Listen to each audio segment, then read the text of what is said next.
Damos gracias a Dios, hermano, por la oportunidad que el Señor nos da de estar un día más, hermano, en este lugar para escuchar la palabra del Señor. Y en esta noche, hermano, vamos a prestar atención, hermano, a lo que el Señor nos quiere enseñar en esta hora. Vamos a ir al primer libro de Samuel, capítulo 22, versículo 1 y versículo 2. Primer libro de Samuel, capítulo 22, versículo 1 y 2. Nos dice así, hermanos, la palabra del Señor en el nombre de Jesús. Yéndose luego David de allí, huyó a la cueva de Adulán. Y cuando sus hermanos y toda la casa de su padre lo supieron, vinieron allí a él y se juntaron con él todos los afligidos y todo el que estaba endeudado y todos los que se hallaban en amargura de espíritu, y fue hecho jefe de ellos y tuvo consigo como 400 hombres. Aleluya. Señor, en esta hora te damos gracias y te pedimos, Señor, que seas tú hablándonos, ministrándonos con tu palabra, sembrando esta semilla en nosotros, Señor, para que produzca fruto al 100%. En el nombre de Jesús, toma el control en este momento, Señor, de todo lo que hablemos, todo lo que digamos, que no sean mis palabras, sino que sean tus palabras siendo transmitidas a nosotros. Y usando mi vida, Señor, como un instrumento, como un vaso, Señor, pero sabiendo que la gloria es solamente tuya, mi Dios amado. En el nombre de Jesús te lo pedimos. Amén y amén. Gloria al Señor. Puede sentarse, hermano. En esta noche yo quiero, hermano, continuar con el tema que estábamos hablando el miércoles pasado, y es, hermano, el tema la desobediencia de otros, mi proceso. Hablábamos, hermano, acerca de la vida de Saúl, y hablar de Saúl es hablar de un líder fallido, es hablar, hermano, de un hombre desobediente, es hablar de un hombre que no supo aprovechar la gran oportunidad que tuvo de hacer las cosas como el Señor hubiera querido que las hiciera. Pero en esta noche yo quiero, hermano, concluir con una parte que no hablamos, ¿verdad? Que no pude terminar ese día. Y es, hermano, acerca de la escuela de las cuevas. Oiga bien, yo quiero hablar esta noche esta parte de este mismo mensaje, pero me quiero enfocar en la escuela de las cuevas. Hermano, hubo un acontecimiento real, un hecho muy real, en 1964. Se dice, hermano, que África, el país de África, estaba, hermano, regido por un sistema racial conocido como el apartheid o separación. Este sistema consistía, hermano, en clasificar a las personas basado en su color. Se clasificaban a los negros, a los blancos, a los asiáticos, y había otro grupo que se le conocía más o menos como los coloreados, lo que nosotros conociéramos hoy en día como los morenos. Y este sistema hermano, separaba a las personas basado en su color. Y dice, hermano, que los negros, por ejemplo, eran tan discriminados que los negros no podían, hermano, ir, por ejemplo, a un restaurante donde habían blancos. No era permitido para un negro que estuviera allí porque era un lugar de blancos. Los negros no tenían acceso a las mejores escuelas, a ellos se les marginaba y se les daba siempre lo más inferior, a ellos se les consideraba como una clase inferior. Y este era el sistema que se manejaba en ese año 1964. Pero, hermano, dice que en medio de ese sistema hubo un hombre que se unió a un movimiento conocido como el Congreso Nacional Africano.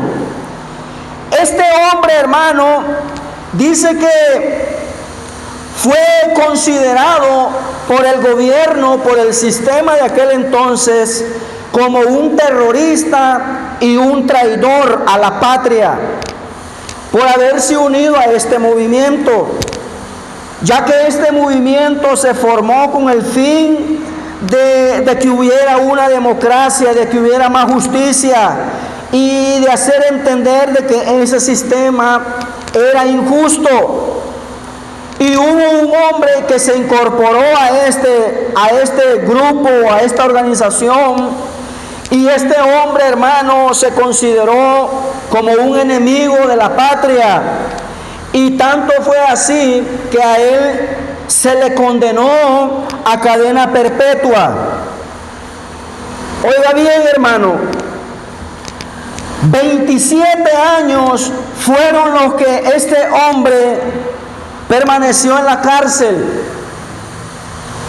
Y 4 años después de que él salió de la cárcel, de la prisión, una prisión, hermano, muy famosa en aquel entonces, conocida como la prisión de Robben Island.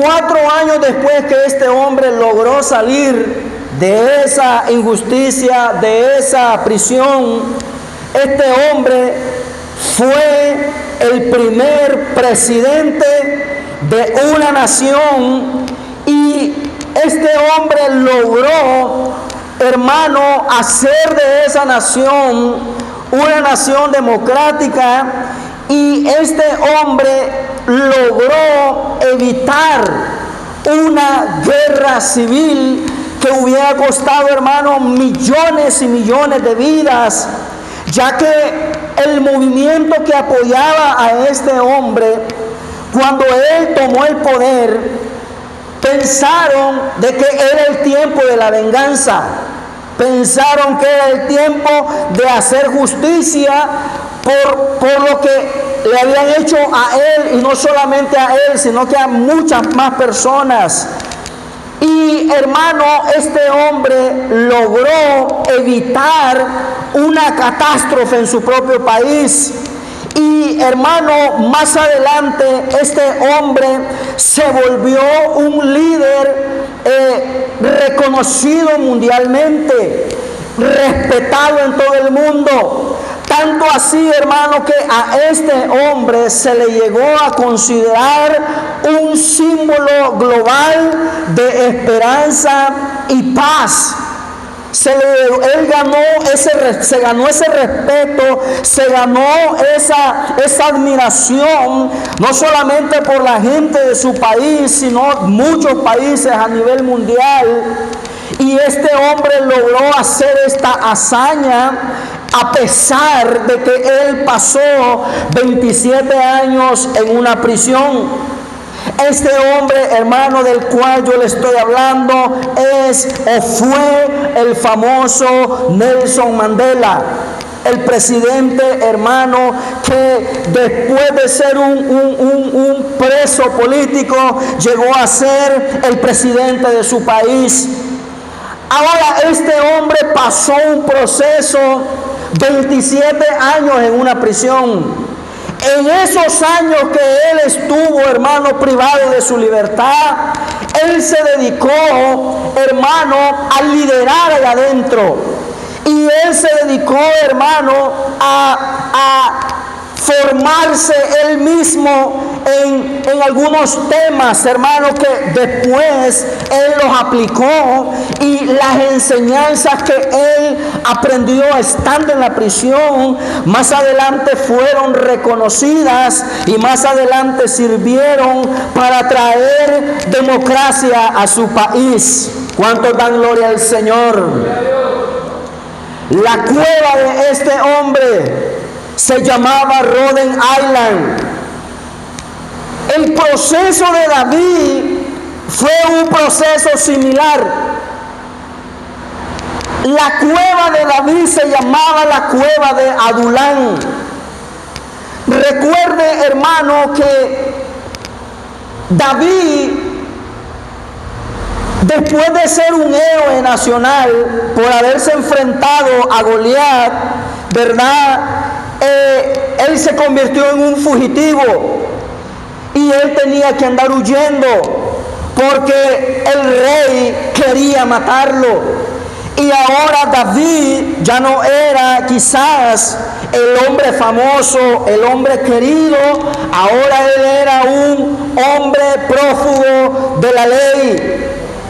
Ahora, hermano, David llega a un lugar conocido como la cueva de Adulán. ¿Cuántos alaban al Señor? Muchas cosas sucedieron en esta cueva. Por eso es que yo estoy hablando que esta cueva fue una escuela para David. Y cosas asombrosas sucedieron ahí en esa cueva. Hermano, la cueva se volvió primero un lugar de refugio para David en las peores circunstancias. Pero, hermano, la circunstancia se convirtió en una oportunidad para que David, hermano, se desarrollara en su liderazgo. Porque recuerde, hermano, que estamos hablando que la desobediencia de Saúl fue el proceso de David.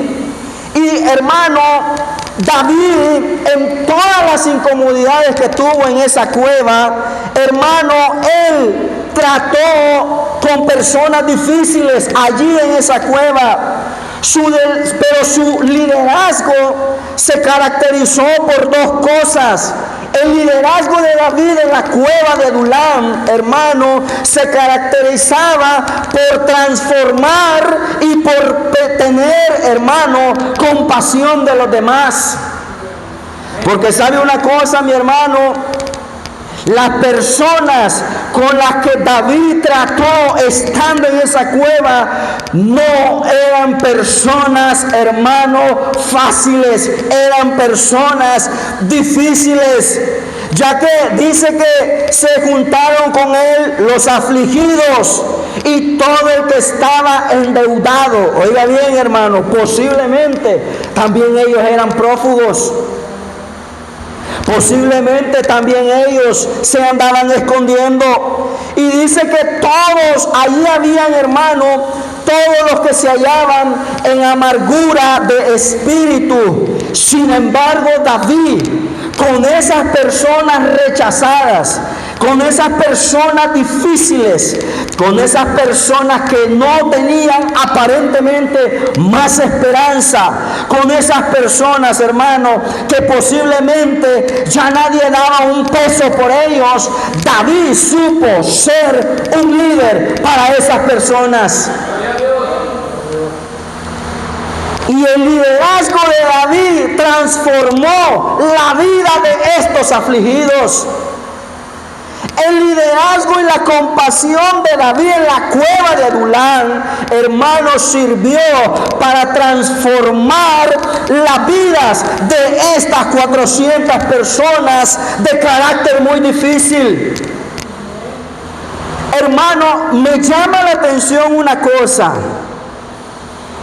De estas 400 personas que habían allí con David, dice que David se convirtió en el jefe de ellos.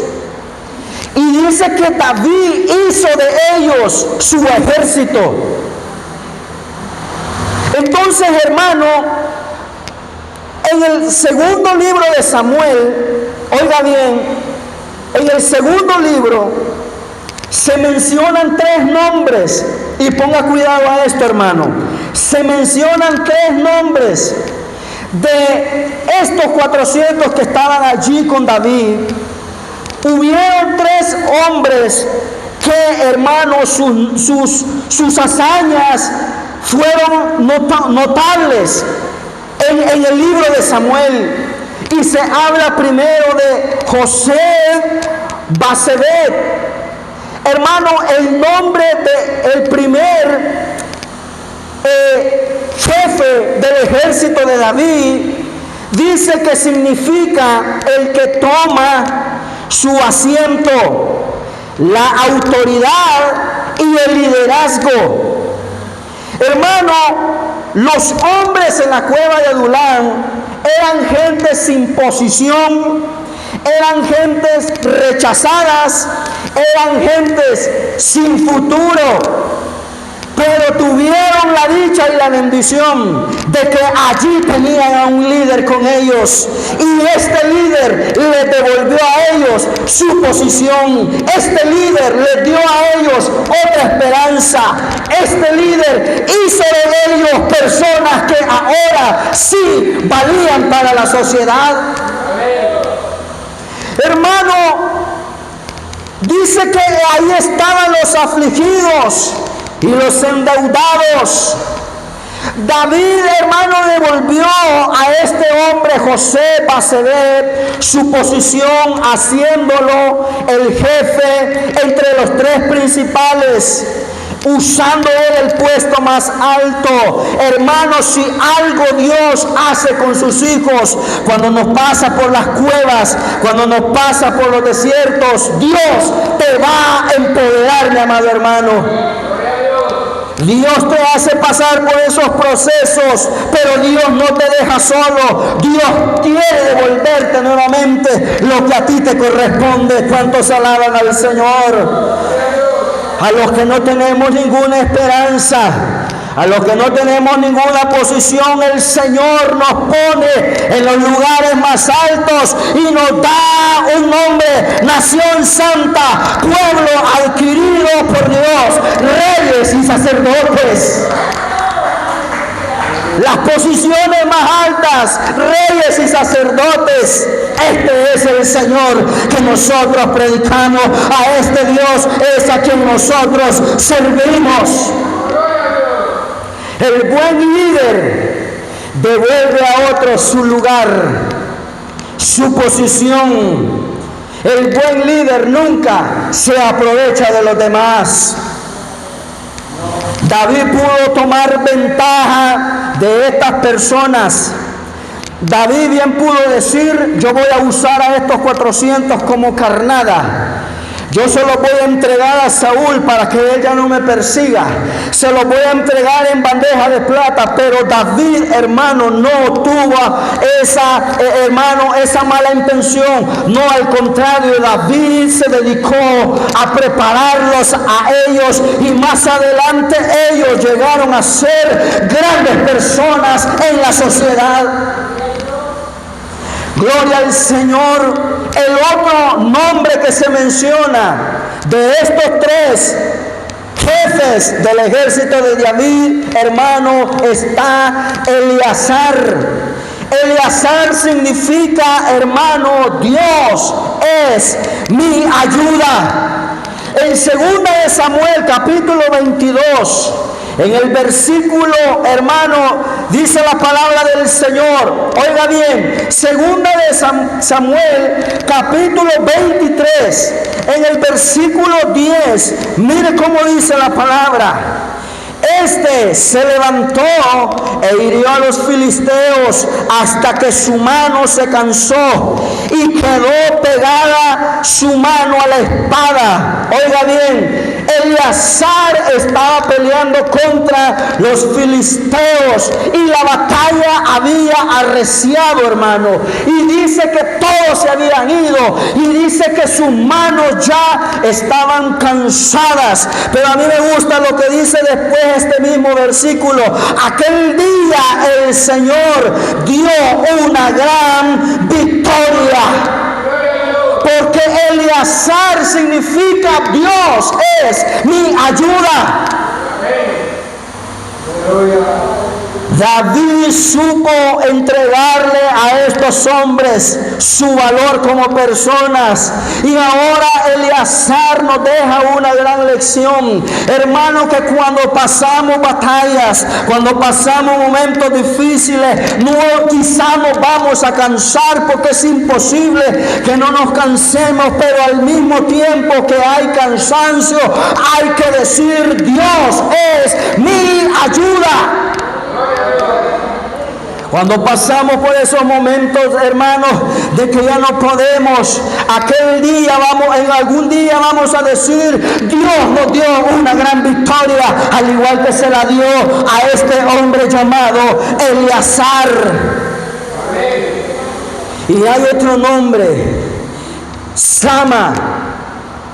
Sama significa asombro o desolación. Y aquí este hombre nos deja una gran lección y una gran enseñanza.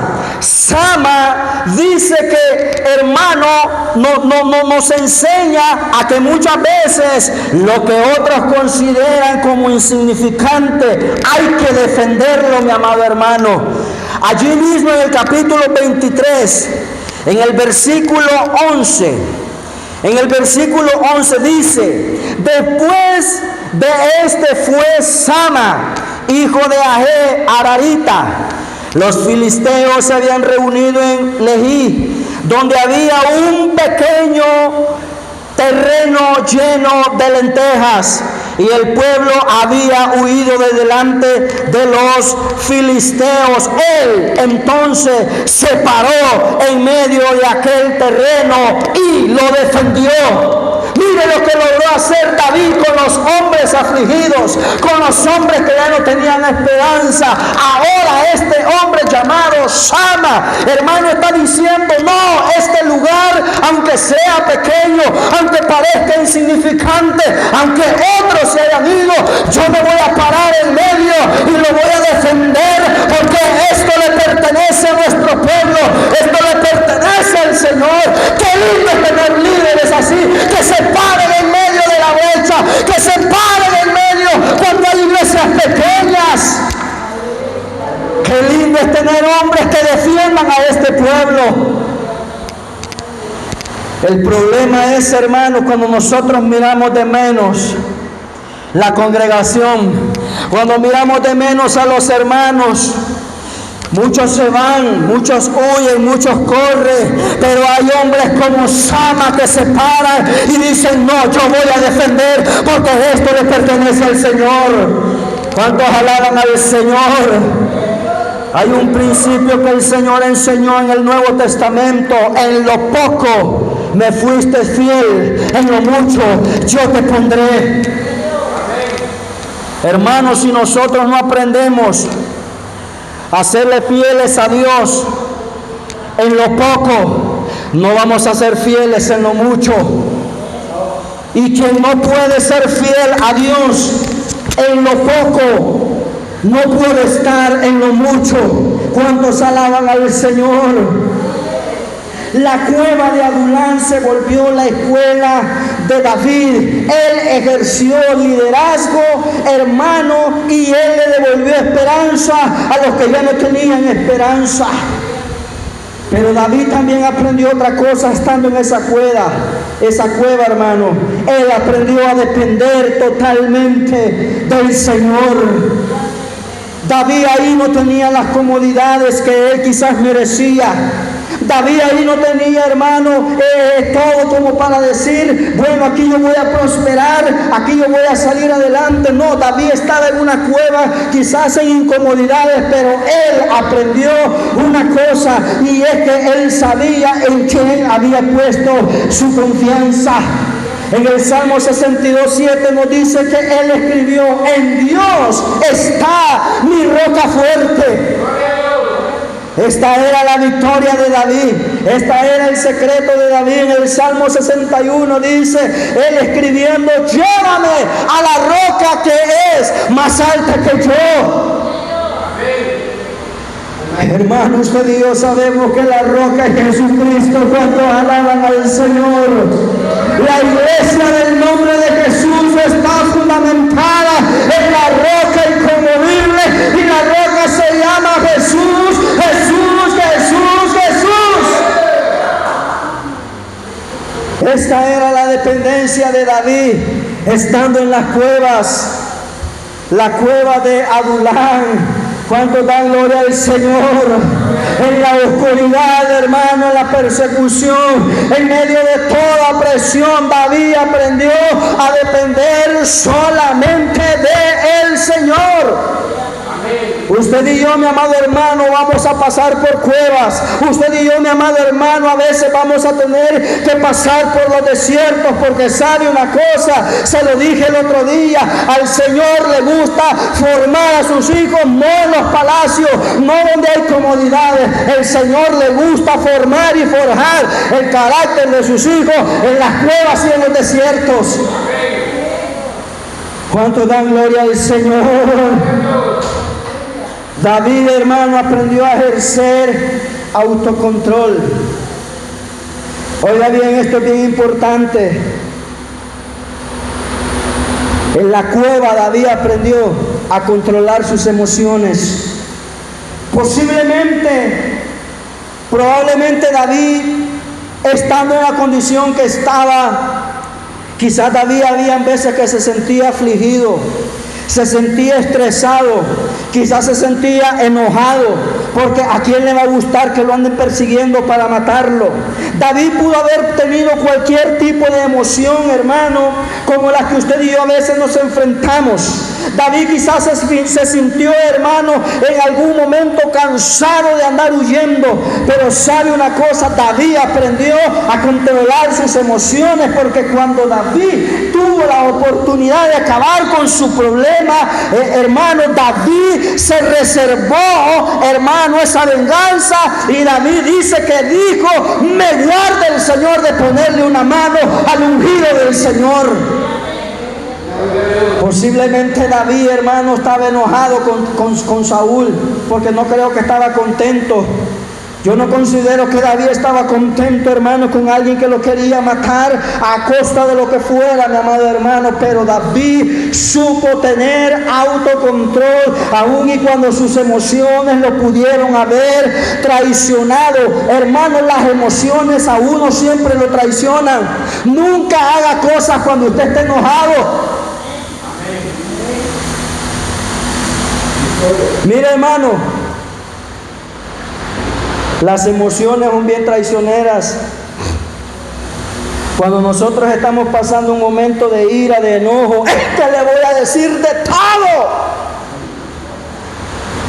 Este viejo se merece que alguien le diga la verdad. Esta mujer se merece que alguien la ponga en su lugar. Hermano, las emociones te van a traicionar siempre. Y hay emociones, hermano, que aunque parezcan emociones positivas, emociones bonitas, siguen siendo emociones, y las emociones hay que tener cuidado con ellas. ¿Cuántos, hermanos, cuando estaban enamorados, dijeron: este es el hombre de mi vida?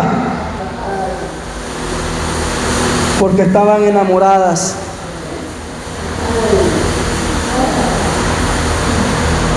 Esta es la mujer de mi vida.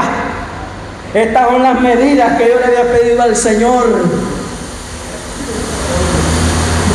Y años después se dan cuenta que se equivocaron.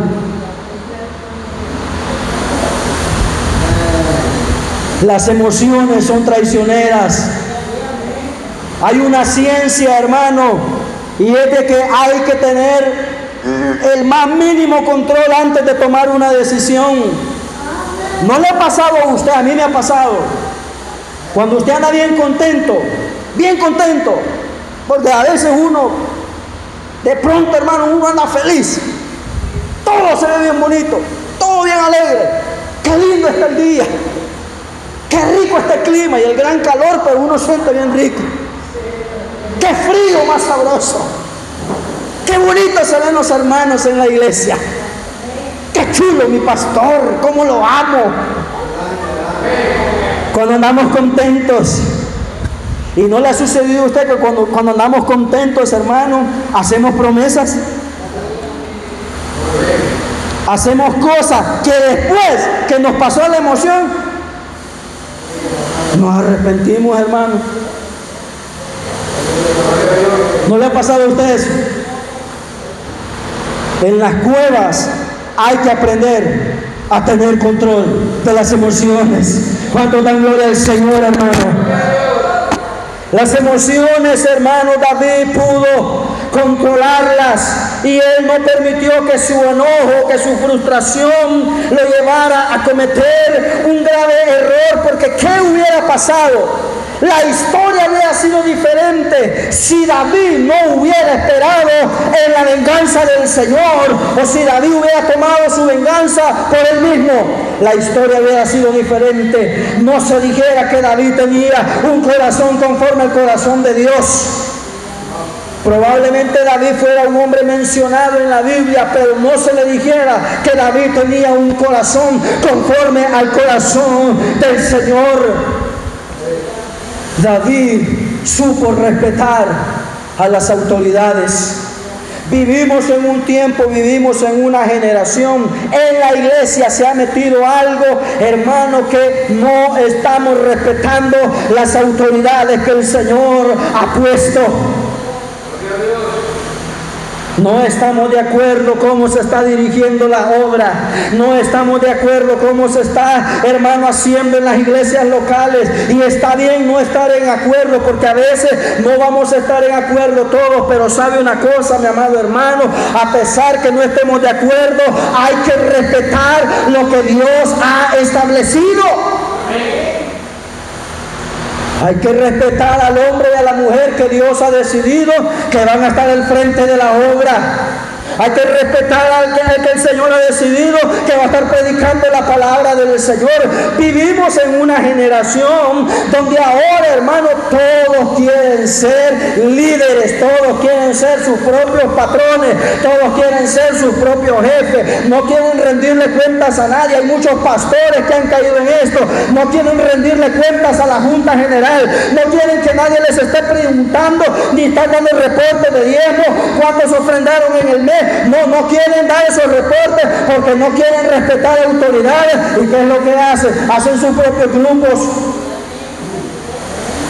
¿Cuántas iglesias del nombre de Jesús hay ahora? Uy, hermano, hasta hace un mes yo había contado como unas 10 o 12. No, hombre, si hay un montón de iglesias, hermano, chiquititas, así que tienen sus propios rótulos, tienen sus propios, hermanos, ahí, ¿verdad?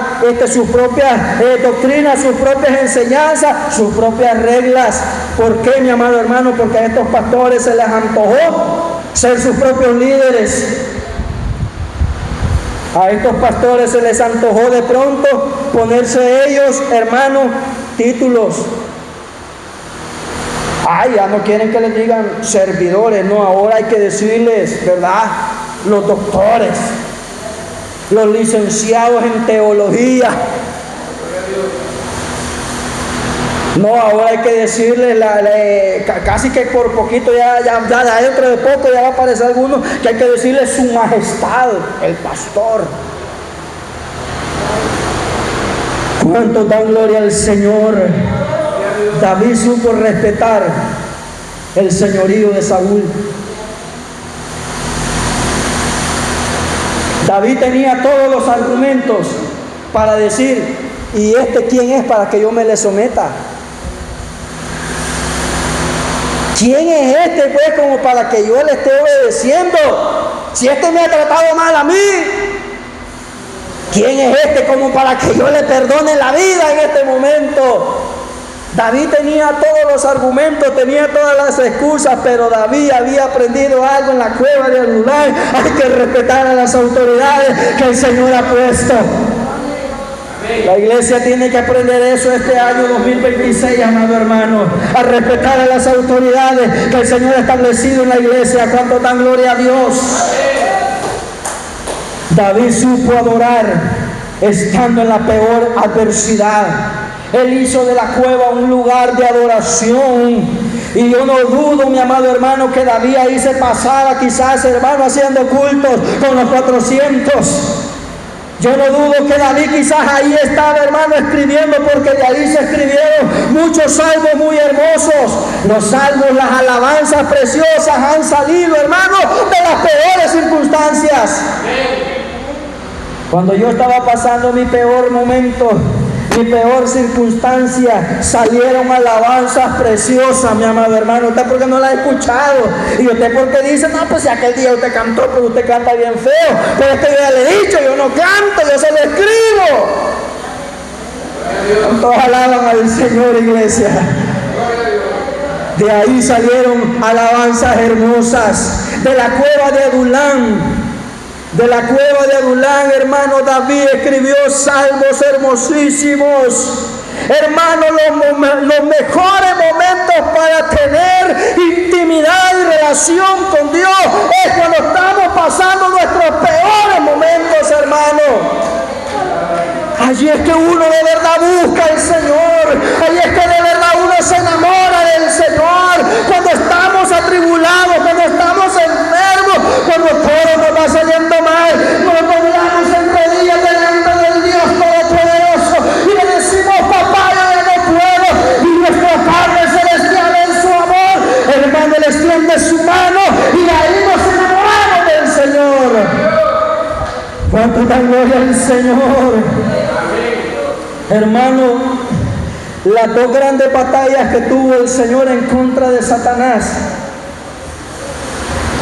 las dos grandes victorias del Señor, ¿sabe dónde ocurrieron?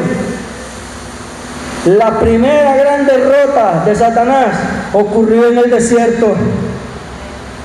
Esa fue la gran batalla en el desierto entre el Dios manifestado en carne, hermano, y el diablo de este mundo. Y el enemigo no pudo vencer al Dios Todopoderoso. Y el Señor, mire, le voy a decir algo, no lo venció con su poder, porque el Señor bien pudo decir, bueno, yo voy a tomar mi poder y yo te voy a derrotar aquí. El Señor lo derrotó siendo un humano igual que usted y que yo. Y así lo derrotó el Señor. Y la victoria del Señor allá en el desierto consistió en dos cosas muy importantes. La primera, Él fue obediente, hermano, a lo que Él tenía. Él tenía una misión y Él fue obediente a esa misión. La misión del Señor era venir a este mundo para morir en una cruz. Y el Señor dijo, esta es mi misión y yo tengo que ser obediente. Y Él venció al enemigo con la palabra del Señor. El enemigo trató de atacarlo, trató de engañarlo, trató de comprarlo, trató de vencerlo, torciendo las sagradas escrituras. Pero el Señor, hermano, lo derrotó a él, hermano, diciendo la verdad de las escrituras. Así lo venció el Señor. Y la otra gran batalla que hubo fue la batalla de la cruz del Calvario. Yo no sé qué estaba pensando el diablo, hermano, cuando estaba mirando a Jesús colgado en una cruz, hermano, derramando sangre y siendo vituperado por todos los que estaban ahí. Nadie lo estaba aplaudiendo, nadie lo estaba glorificando, hermano. Quizás solo su mamá y quizás unas cuantas hermanas estaban sintiendo dolor por su hijo, por su amigo, por su maestro, pero los demás estaban burlándose, los demás estaban, hermano, blasfemando. predicando, uno decía, bájate, si tú eres hijo de Dios, bájate de esa cruz, no que tú podías hacerlo, no que tú ibas a derribar este templo en 3 días y en 3 días lo ibas a levantar, hazlo ahora. El enemigo quizás estaba haciendo fiesta. Ese día el enemigo quizás hizo fiesta porque de haber dicho, yo no creo que este vaya a aguantar esto, yo no creo que este vaya a resucitar, yo no lo creo eso, pero sabe una cosa, al tercer día se le acabó la fiesta al diablo y desde ese día el diablo está derrotado, iglesia. Desde ese día el enemigo ya no tiene poder, hermano. Nosotros estamos enfrentándonos, oiga bien, iglesia, nos estamos enfrentando a un diablo derrotado. Para eso vino el Señor, para derrotarlo y para exhibirlo públicamente. Oh, aleluya, cuánto da gloria al Señor. Las alabanzas más preciosas, los salmos más preciosos se escribieron cuando David estaba pasando un momento muy difícil allá en la cueva de Adulán. Pero sabe una cosa, mi amado hermano, de ese proceso salió una alabanza, salió una adoración. Yo puedo decirle, de mi peor proceso, sabe una cosa, mi cueva se llamaba la cueva de Woodburn. Yo prediqué este mensaje estando en un lugar que se llamaba Woodburn. Y allí yo titulé la cueva de Woodburn. Esta fue mi cueva. Pero yo tuve unas experiencias tan hermosas estando en esa cueva, estando en ese proceso. Y por eso yo le digo y le predico con hechos de que la alabanza mejor es la que sale de los procesos más difíciles. La desobediencia de Saúl fue el catalizador que envió a David a la cueva. Y la cueva, hermano, fue el crisol donde se forjó el carácter de este líder, de este hombre llamado David, un hombre valiente, un hombre humilde, un hombre que aprendió a depender totalmente de Dios estando en una cueva. El proceso, hermano, el proceso más difícil por el que tú y yo, hermano, alguna vez hayamos de pasar, nos va a dejar muchas experiencias. Hermano, el fracaso de otros no determina tu futuro.